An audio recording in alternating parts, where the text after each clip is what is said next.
What's up guys, Christina here. Welcome back to my YouTube channel, The Bodybuilding Makeup Diaries, and welcome to episode 2. Today we have Nicole Grant, IFBB Pro with us, and we will be going over the do's and don'ts of stage makeup regarding the face. So I'm very excited, and here we go. Alright, so jumping right into it, here I am working on Nicole's eyeshadow. Wanted to do this first because definitely want to focus on the face today. And also I did her eyebrows with Anastasia's Dip Brow in chocolate, and we just really defined them. You want to make sure the eyebrows don't fall behind the stage makeup. How absolutely gorgeous is this glitter on Nicole? Yes, girl.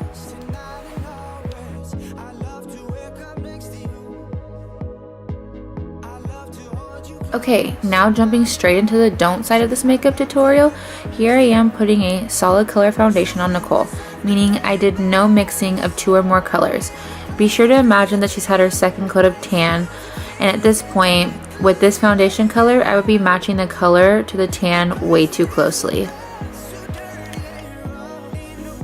We want to remember that makeup does oxidize, and how oxidation occurs in foundation is when the minerals and fats react with pigments in the skin, and it causes your skin and foundation to look way darker, yellow, or very orange as your day progresses.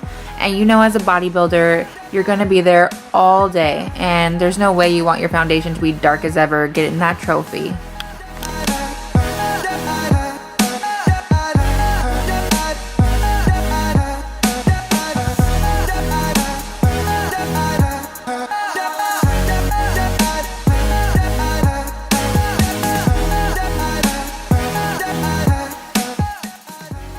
Okay, what I'm doing now is I am concealing the correct parts of her face.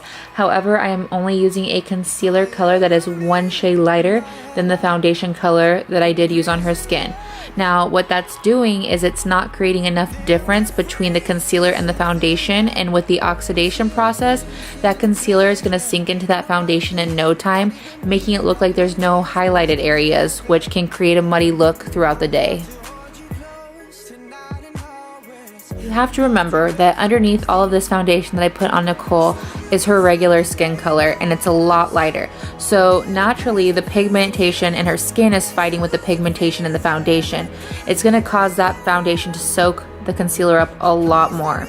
It's all science if you really think about it.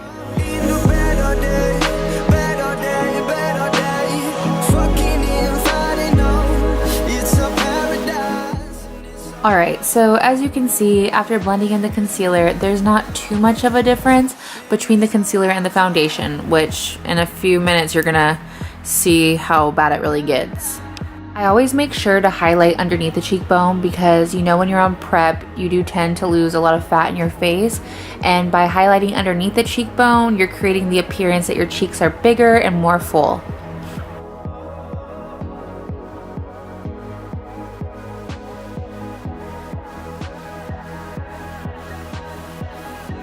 What I'm doing here is I'm setting the concealer with the powder, which you want to do because you want to make sure the concealer stays all day, but because I'm using a yellow based powder on a red based concealer, it can come off very ashy, and throughout the day you're going to see yourself turning almost gray, and it doesn't look cute on stage at all.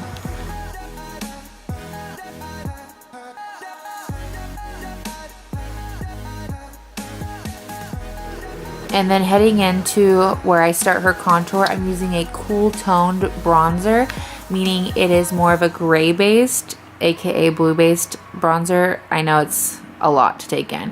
However, when you use a cool based bronzer on a red color, you're definitely going to get that gray tone going on, and we want to stay away from that.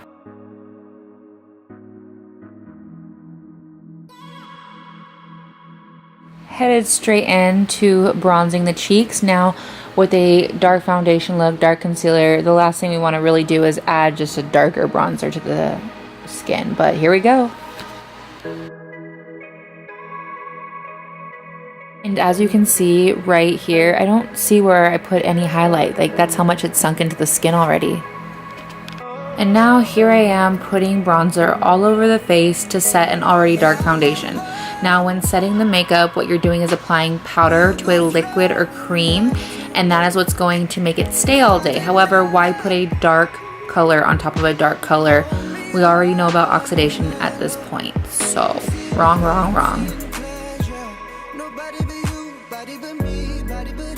Alright, so I guess because I'm in the bay right now, I'm getting hyphy and about to put a silver highlighter on Nicole's already dark colored skin tone. It's going to be too bright, too much, and it's going to make everything more gray. But I'm going to do it anyway. If Nicole doesn't look like she just went on the Del Mar mud run by the end of this, I didn't do my job right. Now at this point, all I see is a way too gray of cheek. But that's kind of what we were going for here, to show you what not to do. Alright, so now 15 minutes has gone by. I did Nicole's lips with a obnoxious bright pink lip that nobody could pull off with this darker foundation. I mean, it's just not right. But 15 minutes has gone by, and you can totally tell with the finished product how dark she has gotten, how much she has oxidized with just in 15 minutes. So imagine throughout your day.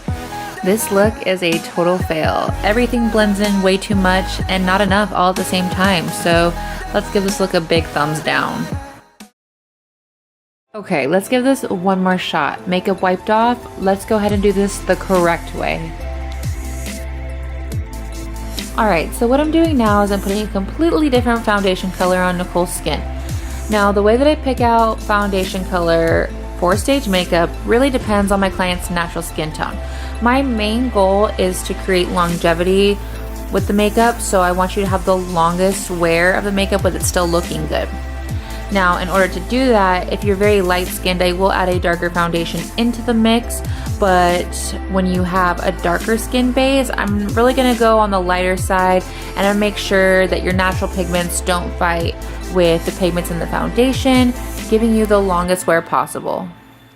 So if I'm your makeup artist and you come to me in between your first and second coat of tan, I'm going to typically match your first coat of tan, and by the time you have your second coat, you'll be perfect to go, being 1 to 1.5 shades lighter, making your face really stand out on stage. Here I am again doing the concealer in the correct placements. However, this time I am using a concealer that is 2.5 shades lighter than the foundation that I use. Now, I love making the concealer very bright because remember, I'm going to blend it into the skin, and then I'm also going to put a powder on top of it. So the brighter the better, and you could always warm it up with bronzer in the future.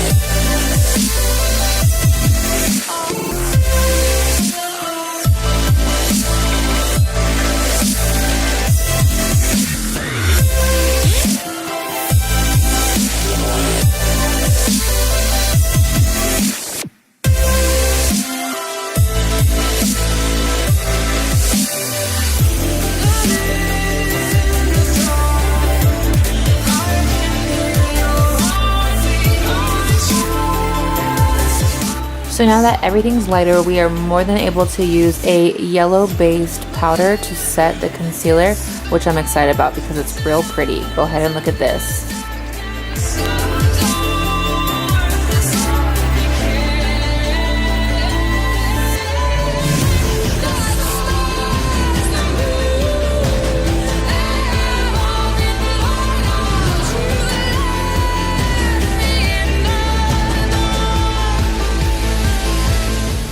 Can we please appreciate this brightness? Did God send her here from the highest part of heaven?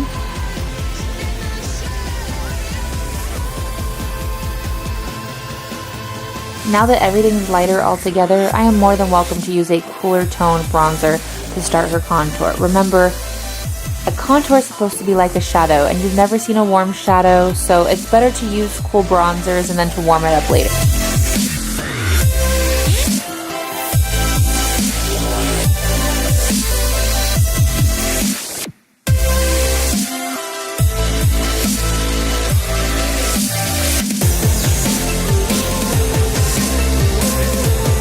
Now with a bronzer, I use my favorite bronzer from MAC Cosmetics called Give Me Sun. It really is the best bronzer because you can put as little or as much as you want, and it's very buildable, which is something very desirable when it comes to stage makeup because you don't ever want to go too heavy without being able to take away. I always start with putting it on the cheeks, and I get darker as I move towards the outer face.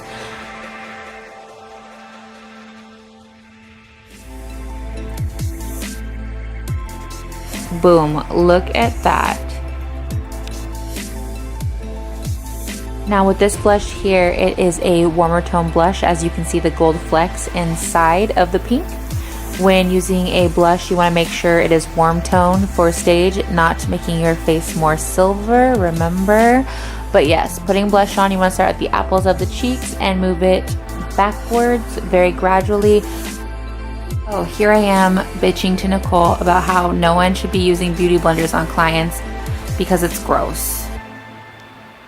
If you remember on the don't video, we set her face with a bunch of bronzer. So now what I'm going to do is I'm going to set it with translucent powder.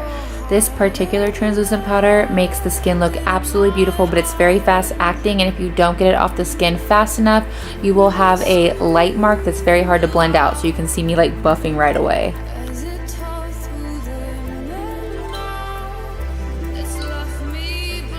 So what we're seeing on her left side, which to anyone watching it looks like the right side, you know, confusing. But anyways, on her left side, her cheekbone looks way more defined and it gives it more structure, which who doesn't want more structure in their cheekbone? Come through with that golden highlight though. So speaking of warmer highlights, we are going to use my favorite highlight, Heat Wave.